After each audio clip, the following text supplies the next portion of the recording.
Hi, I'm Phil Craig. And I'm Andrew Loney. And together we aim to bring you the most scandalous stories and some of the most scandalous people in history. So thanks for joining us here on the Mongers podcast. Hello and welcome back. Welcome to my fourth solo summer podcast. The lone scandal monger, mongering away by himself. Yes, the summer is ending. I'm looking out. I can see the driving rain. I can see the wind pushing the trees over, trains delayed because of fallen branches in the line. Yes, why do we bother in England with having a summer anyway? But it's been fun. I've enjoyed my role on this podcast over the last 2 months. I've done 4 shows. They've gone really well, and I want to thank everybody for keeping on. Yeah, even this week with no new show, we've had I think 8,000 or 9,000 downloads. So people are really enjoying and finding and commenting on all the old programs, which is very gratifying. I'm going to be talking soon to Simon Vigar about the latest royal matters, because it's been quite a week of royal news. But I wanted to give the feedback we had from some really very, very impressive numbers, actually, for my show last week, or 2 weeks ago now, which was very much about... Well, a lot of it was indeed about the royal, what should we call it? The royal feud. Yeah, we'll call it the royal feud. And my views on this. So one Pure M 9150 speaks for a lot of people when he or she says, "Oh, come on, Phil. That CBS interview with Meghan was insincere drivel from a self-important whinger who make everything about themselves. This rivalry is one-sided and driven by Meghan and Harry, who are serial bullies." Look, I know a lot of you think that, and I can see some elements of truth in all of that, but I do maintain there are 2 sides to this, and I'm a little bit more sympathetic, perhaps in some podcasters you might watch, to Harry and Meghan, especially when it comes to the press and the royal press relationship, because I think Harry has a big point on that, and I think that's driven a lot of this, as I've said many times before. But talking of royal matters, I also went on to Shauna Kay's podcast about 2 weeks ago, The Vintage Read, which got rather more views than my own, but a lot of people saying really nice things about Shauna and I talking about my career in television, some of the big stories that I've covered, and also, especially, I guess, my Diana biography, both my TV and my printed biography of Diana. Julia Alexandra 180 says, "Dear Phil, did you know your Diana book is going for pots of money if one can find it?" That's nice. Just got it to the publishers, get them to publish some more. I think you can get it maybe just in Britain, but you can certainly get it quite easily on a Kindle for not very much. And I'd urge you to, because it's really good, honest. Susan Pook, 5'8", she saw me on the Shauna channel, and I think she's watched some of these podcasts as well. And she was really intrigued by something that I got into with Shauna, which is that when Charles first married Diana, the mistress en titre, I think the word used by many people on the inside, perhaps the most important woman in Charles's life wasn't Camilla, or it wasn't just Camilla. He was seeing Dame Kanga Tryon, Australian woman Kanga Tryon, who faded away very sadly in the years that followed, but she was a very important figure in his young life and in the early years of the marriage, I believe. And this has got quite a few people talking. The fact that this is a story that is very little told. So I don't know, maybe I should do an update on my Diana book. In fact, maybe I should do an update anyway, bringing it all up to date with a few more chapters about how I believe some of the issues and dynamics that were established in the latter years of Diana's life, especially regarding the press, have laid behind a lot of the tension we've seen in more recent years with her 2 feuding sons. Anyway, that's what I think, and one of the good things about being all alone without Andrew this summer is that I do get to sound off about what I like. And if you don't like it, well, you can always skip to the interview or find another podcast, but please don't. So yeah, a lot of things this week have made me think, and I get to share my thoughts with you, so I will. The Hugh Edwards story. Does anybody outside Britain know this? He's probably the most loved BBC newscaster. He anchored some of the most important programs, election coverage, the death of the Queen. Very distinguished, much loved broadcaster who was exposed a couple of years ago now, maybe 18 months ago, by a newspaper called The Sun for engaging in conversations with and paying money to a teenage boy that was always a little bit questionable whether he was 17 or 18 when all of this happened. But he was a teenage boy, and money was spent by Hugh Edwards. And this boy was sending him photographs of a sexual nature. I think it's fair to assume. Certainly that's what's been implied. And it's quite significant that the paper that broke the story was The Sun. You've probably heard me talk about The Sun. It's Murdoch's main tabloid in Britain. A lot of the things it's done in the past I found very distasteful. I spoke to Shauna, in fact, about the Hillsborough disaster. There are many people in Liverpool who've never forgiven The Sun for its coverage of that story. And some places will still not sell it all these years later. So it's a paper with a checkered history, and it was connected to the news of the world. And it's been drawn into various stories and allegations about phone hacking. But it's a newspaper that has proper journalists working for it. It breaks big stories. It deserves to be taken seriously. But of course, what happened when the Hugh Edwards story was broken is all the great and the good and the kind of media elite, almost to a man and a woman, said, oh, this is nonsense. Poor old Hugh being picked on by this awful right-wing newspaper, and we must stand by him. Well, out of nowhere, because it was kept very quiet, he suddenly popped up in court about 2 weeks ago and confessed that it wasn't just this thing with this teenage boy. He had been caught exchanging WhatsApp messages with a man who basically traded in paedophile imagery. Some of it imagery of the worst kind, what they call it, category A, I believe, in Britain. Really young kids, abusive, violent porn, hugely illegal. He's pleaded guilty. And of course, a lot of his fans were shocked because they thought he was just somebody who was, being picked on by this newspaper they didn't like. And there was a lot of what used to be called reverse ferreting going on in the British media. Does this matter? Well, it obviously matters in the case of Hugh Edwards, but I think, we talk a lot about groupthink on this podcast, something Andrew and I think is quite serious. And we talked to Michael Crick about it, an old friend of mine from Panorama days. I think there's more of it than there used to be. I think people are in their trenches, they're in their social media gangs. If this person believes something, it must be rubbish. If this newspaper says something, it must be wrong. If this gang of people believes a certain thing, I must hate them and I must not believe them. And I think this leads me inevitably, I guess, to Donald Trump. I've said many times how distasteful I find Trump. I think he actually got to power partly by using the kind of gang warfare side of social media. And there was some really unpleasant bullying, very, very nasty sides of his character came out. People, bought into it. So I'm not a fan at all, and I hope he loses the next election. But I'm also interested in media and culture.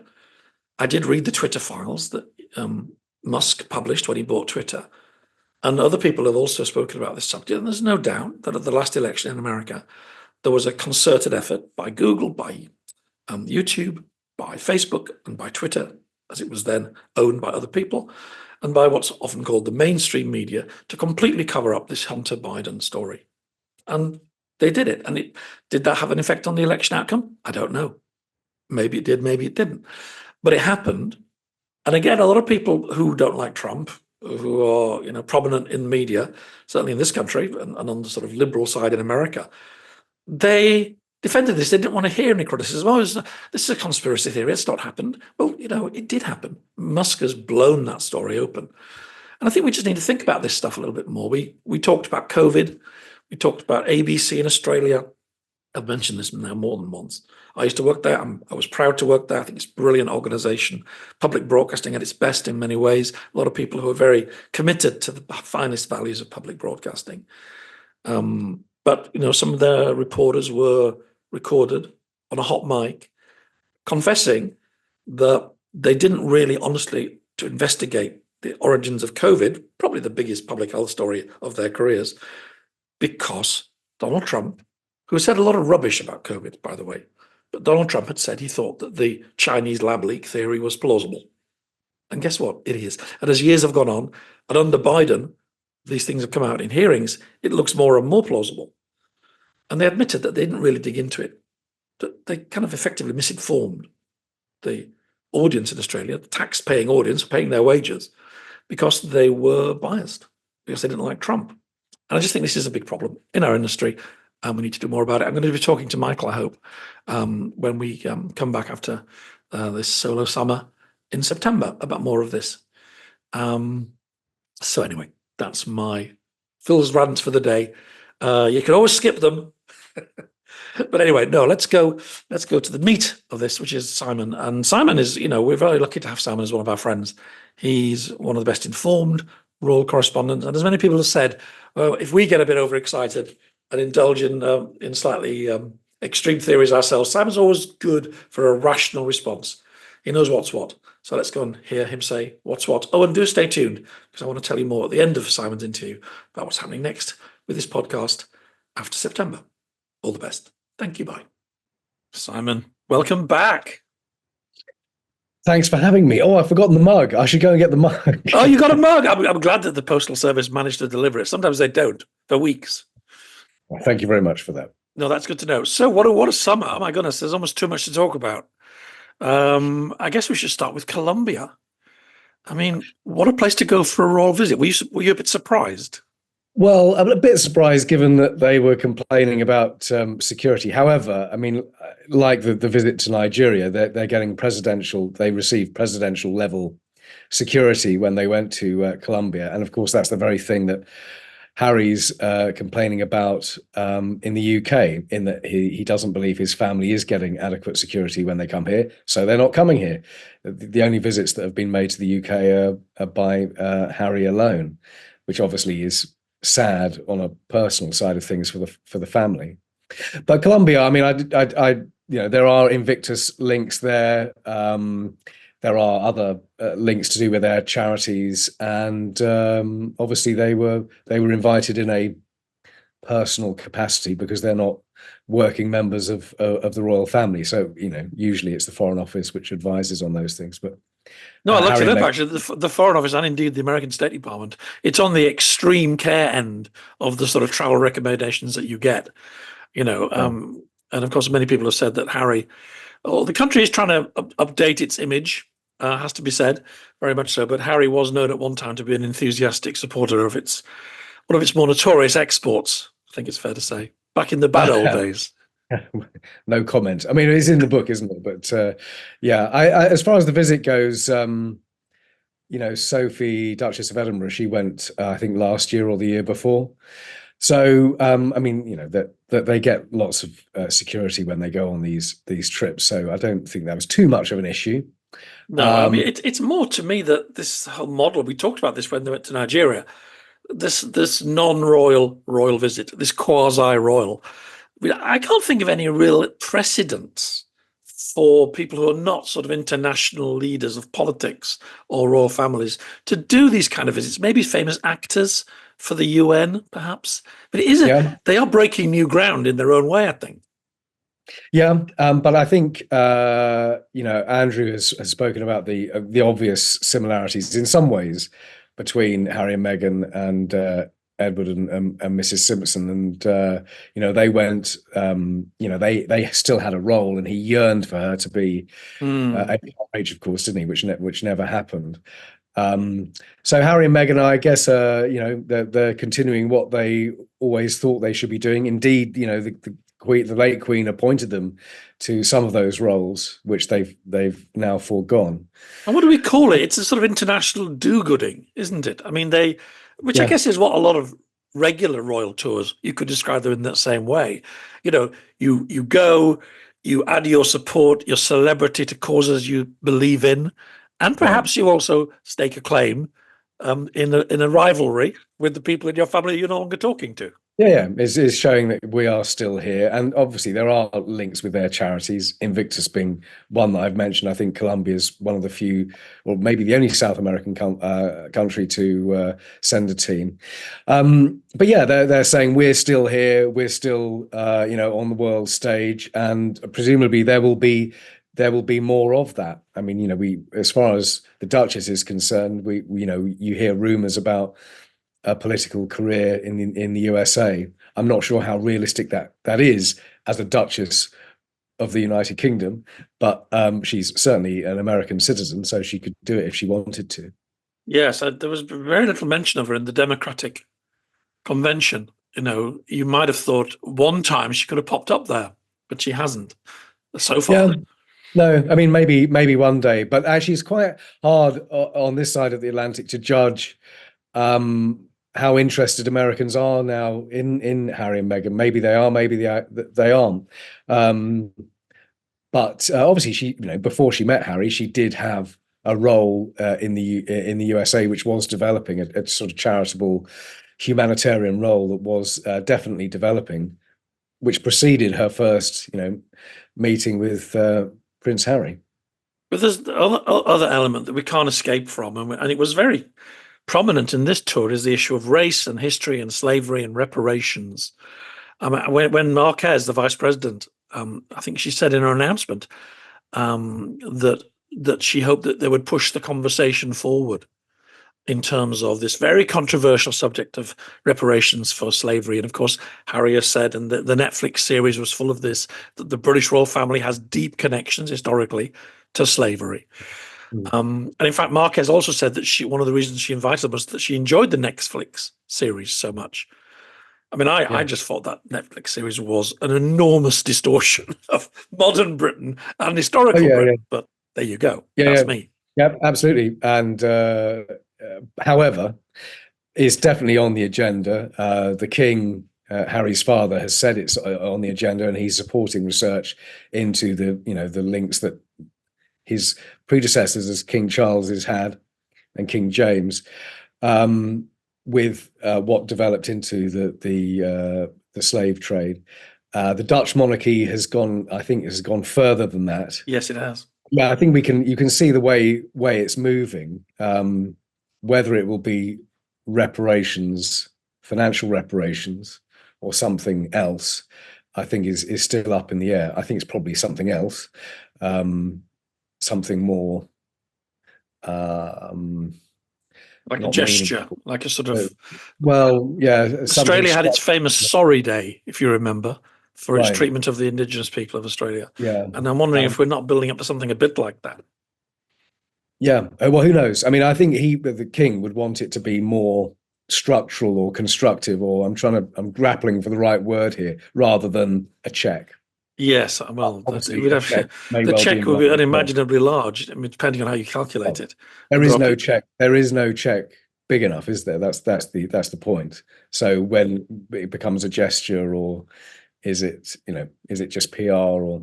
But Meghan has openly spoken what she wants to be, a change maker. She's an activist.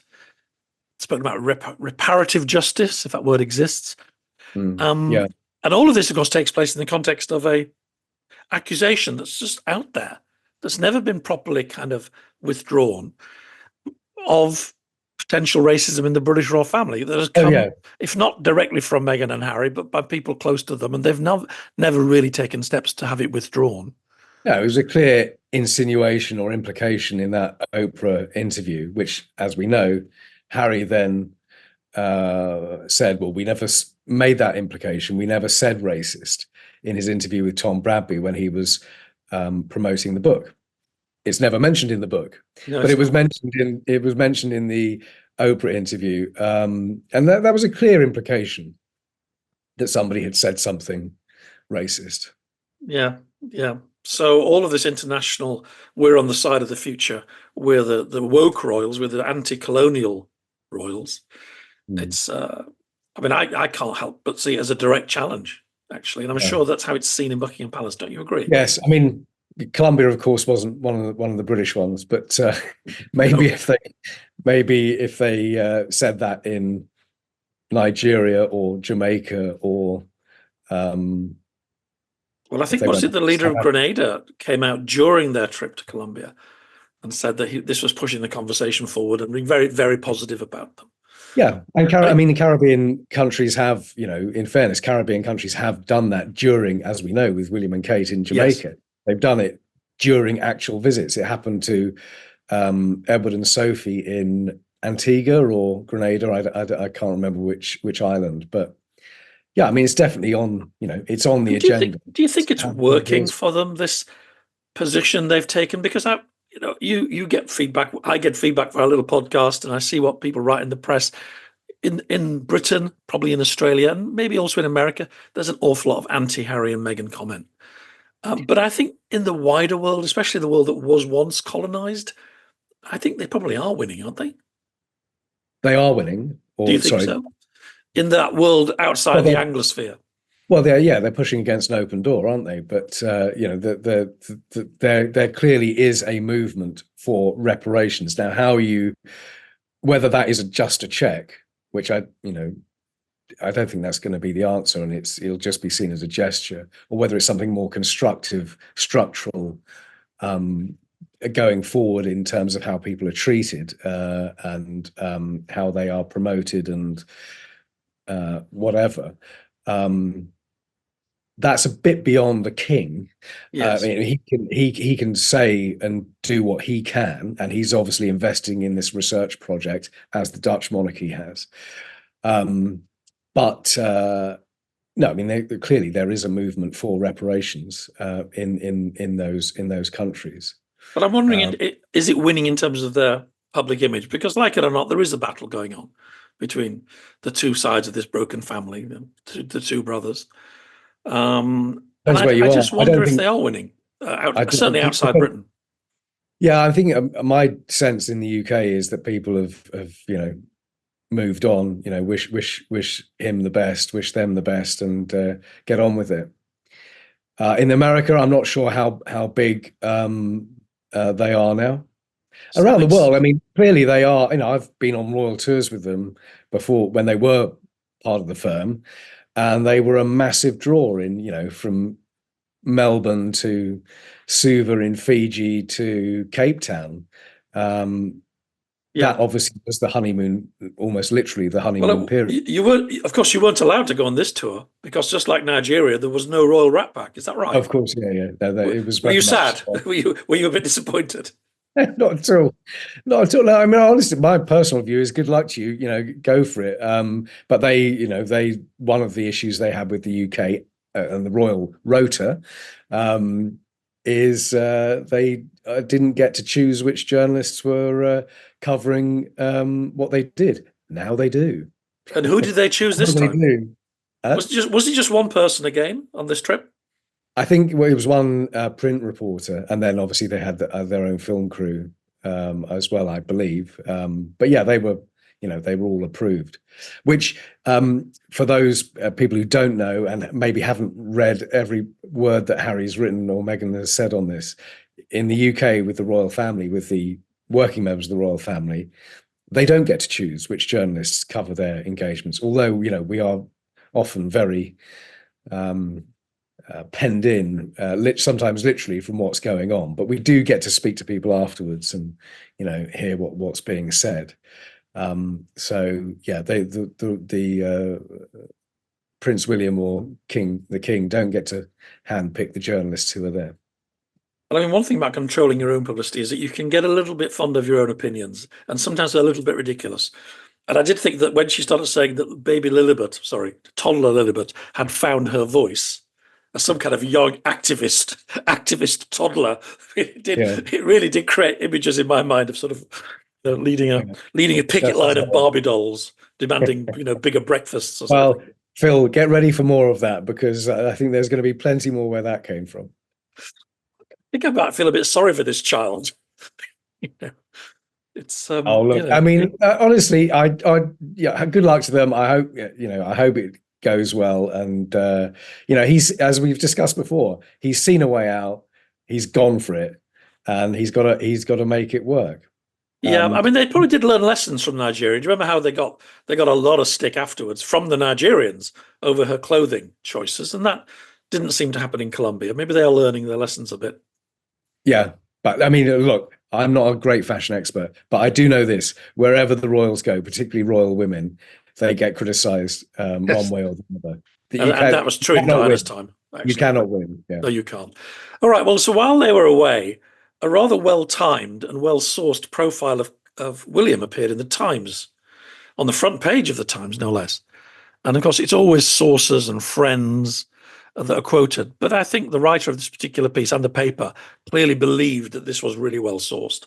I'd love to know your take on it, because the headlines were quite stark. Basically, William is over it all. Harry's not coming to the coronation. They're all very frustrated that he won't let it drop with the legal cases. And basically, there's no hint of a reconciliation. Is that how you saw that piece?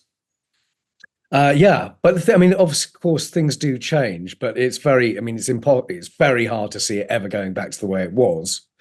But it's a long time, hopefully, until there's another coronation. So, things can change, as we saw, as we've discussed with the public image of Charles and Camilla now compared to 25 years ago. You would never have predicted this. So, hopefully there will be some sort of reconciliation between the brothers, but there hasn't been so far. There is, as far as I know, there's no contact. Well, you think if one thing would bring them together again, it would be the illness for their father, and that doesn't seem to have happened, as far as we know. No, it was a flying visit when Harry came in. I think it was February. And I don't. And for the other visit, I don't think William was that far away. But no, I mean they are effectively estranged, aren't they? And whenever I say I'm sad about that and hope that there will be a reconciliation, I know that you agree with that. I just get comment after comment. No, we can't. She's this. She's a narcissist. She's terrible. And I don't know. I mean, we've seen, as you say, such changes. Say the hatred of Camilla. Now she's a national treasure. Of course it can change. Yes, I mean, what has changed is the online battles, which didn't exist in 1997. Lord knows what they would have been like if the internet had existed then. Diana would have loved Twitter. She would have loved. They would have had to take a photo of her. But no, you're right. Of course, people take sides and they dig in and they spend most of their time attacking each other. I mean, I don't get much of it, but it is very toxic. It's very binary, and you're either with them or you're against them. And if you're against them, then you're racist. And it's just vile. And yet, I don't know if you saw it. It was only yesterday. King Charles went to Southport, where this terrible stabbing happened at the Taylor Swift dance class, and it was very moving. The reaction, the response. There's some magic. There's some special, I would almost say, sacred touch of royalty that people need and want in a very old-fashioned and I think rather lovely way. Yeah, and it's above politics. It's above politics, which is really important. You saw it also when the Queen and William visited North Kensington after Grenfell. I remember the day before, Theresa May had virtually been chased out of town. The Prime Minister, the then Prime Minister. And then there was genuine concern about the visit by the elderly Queen with William. But the same thing, Phil. It was an absolutely warm, genuinely warm reception that genuinely meant something to people. Just being there and talking to people means an awful lot, and it's not a politician. No, that's right. And insofar as I've moved away from my old republicanism and my youth, I do see something special in that now. And I think maybe in my case, it was writing a book about Diana made me realize that there's a bit more to this than I thought. But also that Harry and Meghan could have been so good at that, and still could be. Well, they are, yeah. I mean, they are very, very good at it. They're and Grenfell again. Meghan was fantastic in the aftermath there, going to the kitchen and helping. Just for people who don't know, maybe Grenfell isn't that famous. It was a terrible fire disaster in a tower block that killed dozens of people, and mostly they were poor, often minority, recent immigrants. And as you say, Meghan and old members of the royal family were brilliant actually at that time. Yeah, I mean, and North Kensington is not far from Kensington Palace, as the name suggests, but is some of it is very deprived and some of it is incredibly wealthy. It's a sort of classic London neighbourhood where you have immense wealth next to grinding poverty in some cases. And Meghan was really good at going, and I think the cookbook was her idea. She went to the women's kitchen with all of these fantastic recipes that they were, and she collected them into this charity book. So Meghan is really a great. I mean, it's a massive shame. As I go back to one of my original points, it is so avoidable and so unnecessary and such a massive shame because they are so good at that sort of thing. And Harry is as well. You see a lot of Diana in what Harry does, and William, by the way. But it's certainly in what Harry does. So there's something about. I was quite skeptical before I became a royal correspondent about this, actually, but I've gradually, as you could probably predict, mellowed a bit on that one. And it does mean it's not for me to say that those visits are pointless and meaningless and superficial, because they're not. They mean a great deal to people, whether it's Grenfell or the terrible Southport stabbings, which you referred to on Merseyside when those three little girls were killed. The King went. The King was there with people in Southport. He looked at the tributes. He spoke to volunteers who helped afterwards. He spoke to the ambulance crews. He met the survivors. Today, he's meeting the families of the girls, we believe, who died. And there's not a big press release. There's not a big press conference. There's not a speech. It's just about meeting with people. Yeah, no. Well, I recall I've talked about this before, I think, in the podcast, that one of the most powerful interviews I ever did on this subject was with Christina Lamb, the war reporter, very tough woman who had seen everything and been everywhere. And she accompanied Diana on her famous landmine tour, determined to use her pen to kind of eviscerate Diana. What is this woman, this clothes horse doing, trying to involve herself in such a serious and complicated political story as landmine abolition? And she just couldn't believe how brilliant Diana was at that. And this was towards the end of Diana's life, when sometimes she was a little bit unhinged, to be fair, but she was so good at that on that tour, and with people who were in such distress, we were literally holding the hands of people who were dying in front of her. And Christina came away saying, well, I just suddenly realized what this royal thing actually is about, and that there is rather more to it than I thought when I was sort of being a bit snarky about it over Chardonnay with my girlfriends before I went on the trip. Yeah, no, I agree. I've seen it time and time again, and not with Diana, unfortunately, but with her sons and their wives. There's something about the being apolitical and also being part of this most famous family with, goes back centuries, but because they're not politicians, it's they're very posh people with loads of money, but they're not politicians, and you've known them all your life, sort of. You've been somehow part of their family. You've been invited to their most intimate occasions and private. So, and that's the national family. That's what Bagshot would have said all those years ago. And I knew I had a feeling that when Queen Elizabeth died, it was going to have a more profound psychological effect on people who never thought it would. Yeah, and it did. I've had friends and contacts speak to me about, after almost 2 years ago when she died, it was a big blow, not because they were massive royalists, but exactly as you say, like your grandparents, like your parents, she has always been there, and then she's gone. And it was a very profound, sad moment, even for people who couldn't care less about the monarchy. Well, every family, of course, even a national family, has a black sheep, and that brings me to Prince Andrew, who there's news about him. There's news about him, isn't there? And his living arrangements. Oh, Royal Lodge. Well, ongoing. According to the stories, ongoing battles behind the scenes about whether he's going to live in that very grand mansion on the Windsor estate, which the Queen Mother used to live in, whether he's going to keep all the security, or whether he might end up in Frogmore Cottage, which we all know has been done up to a high spec in recent years and never lived in, or hardly ever lived in, by the Duke and Duchess of Sussex.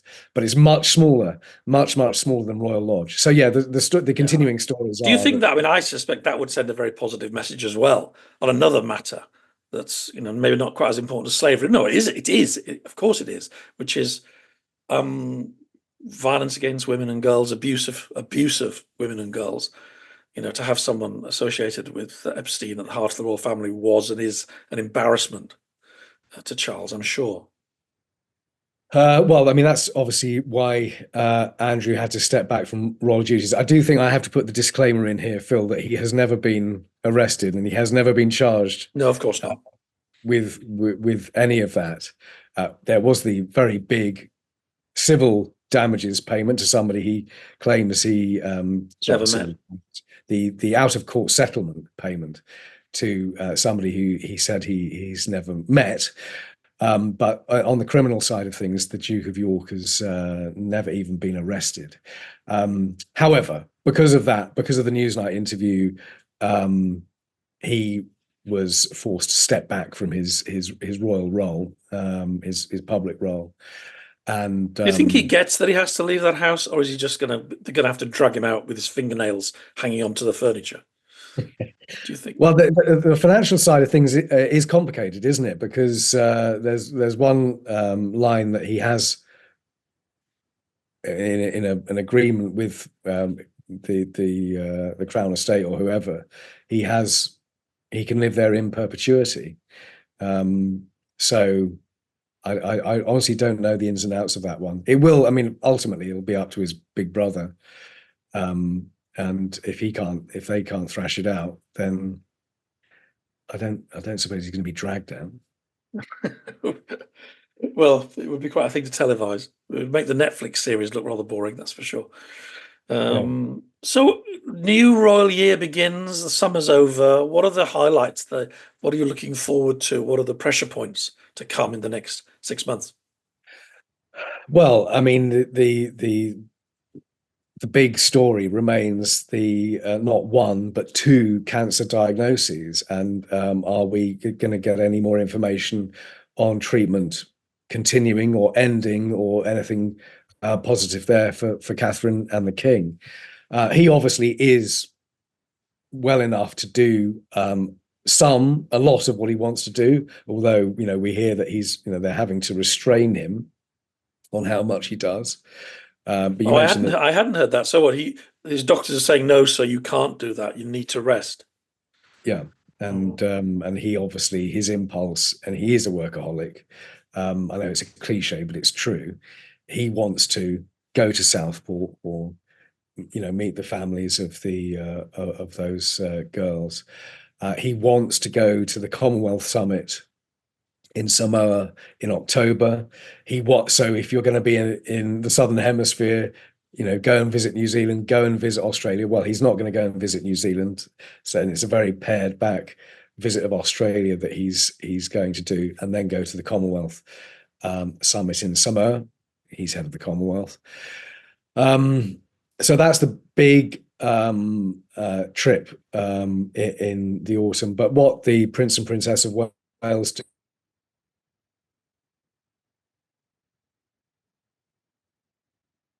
Oh, I think I might have lost you, Simon. Hello. We may have to edit this part. Statement that she released. Sorry, I think we just lost you for about 30 seconds. Can you hear me now? I can hear you now. You're back. So I was going to ask you about Kate, because she was seen at Wimbledon, wasn't she? And looking pretty good, I thought. But we don't really know anything more about when she might, No. And in the video that they released as well.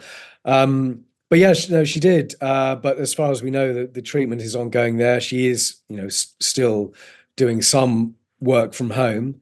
She's with, the family, of course, either in Norfolk or in Windsor. But no, we don't know. And there's no big event or date in the autumn that you think that was. We'll know then whether she can do it, whether she's going to be back in. No, they're not. They're not going to become hostages to fortune by saying this is a date. So with the appearance at Wimbledon, that was very last minute. It happened. So it's going to be things like that where she, without any prior notice, the Princess of Wales appears, and let's say there's an event in the National Portrait Gallery or whatever, she appears at that. But no, they won't make themselves hostages to fortune by saying she's definitely going to appear at this or that. Well, you'll have to come back and tell us what you think when and if she does, because the story of the divided House of Windsor is going to rumble on, I think. Yeah, And but it would be interesting to see how many more of those royal visits Harry and Meghan do. You'll get a pretty good flavour of it by how frequent those are. well, I'm sure people commenting on this podcast a lot of them won't agree, but I thought it was a success for this time, maybe more than Nigeria. I think they're getting their groove. Yeah.